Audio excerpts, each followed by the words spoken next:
Hello friends, I am from PK classes. मैं आज आप लोग को शॉर्ट में टैली एक डेमो वीडियो के थ्रू सिखाने का प्रयास कर रहा हूँ। जैसे कि मैंने टैली ओपन कर ली है, उसके बाद मैं एक कंपनी क्रिएट करके आप लोग को बताऊँगा। क्रिएट कंपनी पे जाएंगे एंड एंटर करेंगे। फिर यहाँ पे नेम पूछ रहा है, मतलब कंपनी का नेम। कंपनी का नेम मैंने डाला हुआ है अजय इंटरप्राइजेस, XYZ कुछ भी डाल सकते हैं आप। मेलिंग नेम में वही कंपनी का नेम ही रहेगा और एड्रेस कंपनी का डाल लेंगे जो भी रहेगा अपने हिसाब से। कंट्री एंड स्टेट अपने हिसाब से डाल लेंगे जो भी रहेगा। उसके बाद कुछ बेसिक डिटेल पूछेंगे आपसे, जैसा कि मोबाइल नंबर, ईमेल आईडी। वो सब एंटर करने के बाद हम लोग आगे बढ़ेंगे।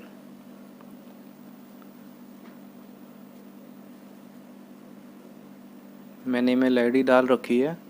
उसके बाद एंटर करके नीचे आएंगे, एक्सेप्ट कर लेंगे।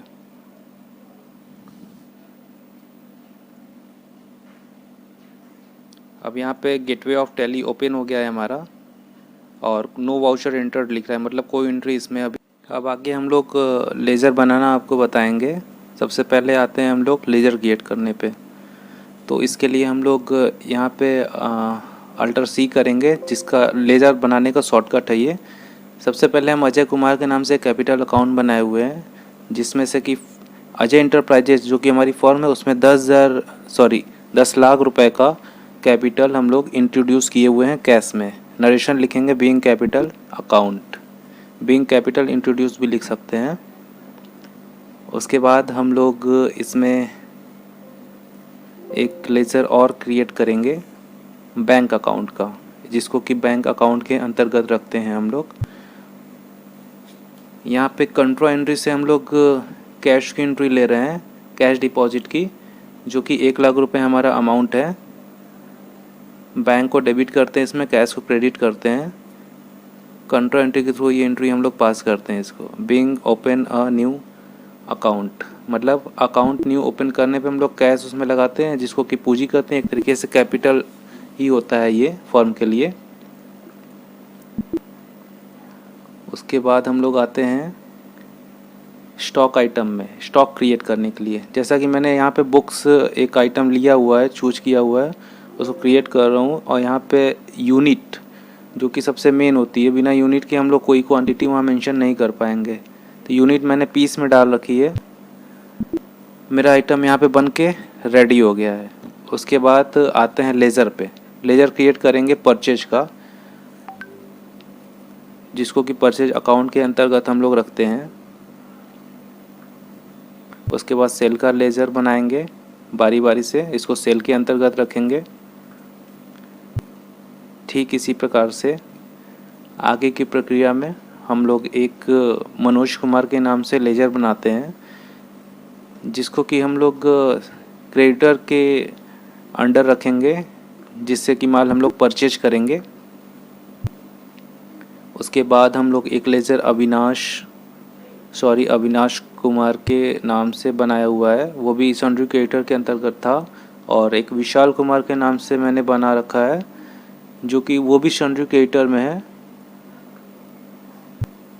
सन्ड्री क्रेडिटर इट मीन्स जिससे कि माल हम लोग परचेज करते हैं, उसको सन्ड्री क्रेडिटर बोलते हैं।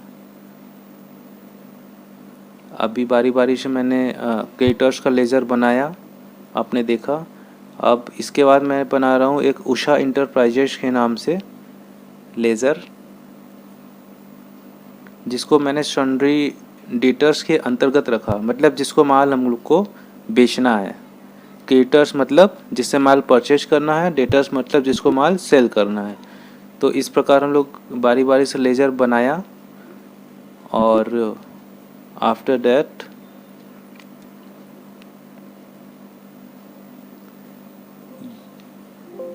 यहाँ पे बैंक अकाउंट के थ्रू एक रिसिप्ट का लेज़र मैं बना रहा हूँ, जो कि कंपनी के लिए एक लोन रहेगा, जो कि मैं किसी पार्टी के थ्रू बैंक अकाउंट में रिसीव कर रहा हूँ 10 लाख रुपए का लोन के स्वरूप। नरेशन में लिखूँगा बीइंग लोन टेकन। उसके बाद एंट्री पास हो जाएगी हम लोग की लोन वाली।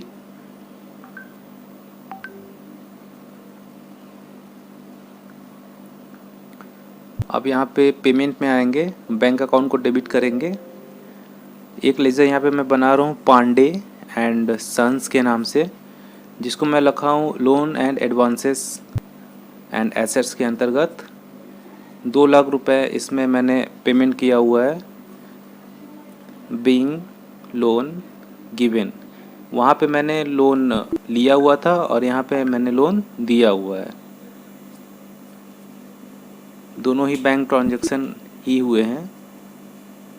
और यहाँ पे बैलेंस शीट मैंने ओपन किया तो यहाँ कैपिटल अकाउंट में मेरे 10 लाख रुपए दिख रहा है, लोन्स एंड एडवांस में 10 लाख रुपए दिख रहा है, और हमारा एसेट साइड्स जो है कि लोन एंड एडवांसेस यहाँ पे 2 लाख रुपए दिख रहे हैं, और कैश इन हैंड हमारे पास 9 लाख रुपए दिख रहे हैं। अभी मैं आपको दिखाऊंगा कि कैश इन हैंड जो कि 9 लाख रुपए कैसे पड़े हुए हैं।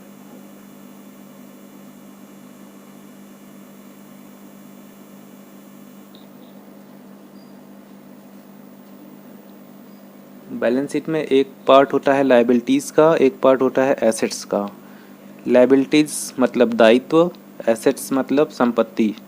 जितने भी हमारे कंपनी के संपत्ति होते हैं, चाहे वो करेंट हो या फिर टेंजिबल हो या इंटेंजिबल हो, सारे मतलब सभी प्रकार के संपत्तियां हमारे करंट एसेट्स के अंतर्गत आते हैं। और एक पार्ट हमारी लायबिलिटीज़ होती है, मतलब कंपनी के जितने भी दायित्व होते हैं, इनफैक्ट कैपिटल, सारे प्रकार के दायित्व हमारे लायबिलिटीज़ के अंतर्गत आते हैं।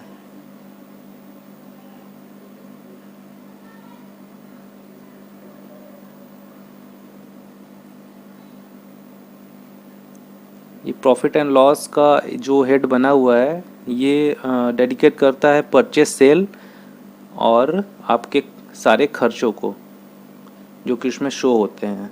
अभी मैंने यहाँ बैंक अकाउंट के अंतर्गत जितनी भी एंट्रियाँ पास की हुई हैं यहाँ पे आपको शो होगी। मैंने नरेशन यहाँ से हाईलाइट कर लिया है F12 से, देखिए।